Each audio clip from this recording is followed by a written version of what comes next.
Is your WordPress site feeling sluggish? Let's unleash its full speed potential today. Website caching is like giving your WordPress site a superpower. Instead of rebuilding every single page from scratch for every visitor, caching stores pre-built versions of your pages.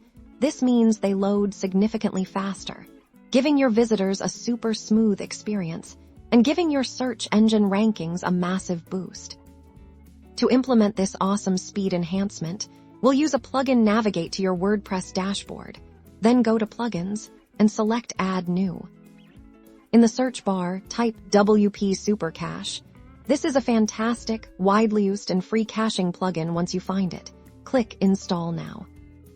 After installation, click Activate. Now that WP Super Cache is active, we need to configure it. Go to Settings, then WP Super Cache here. We'll find the main caching control. Make sure the caching option is set to Simple or Expert for most users. Simple is perfect then. Click the Update Status button. You'll see a confirmation that caching is now enabled. That's it.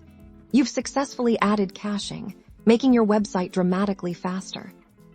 This simple step will noticeably improve your site's performance, leading to happier visitors and better search engine visibility. Your website is now ready to fly.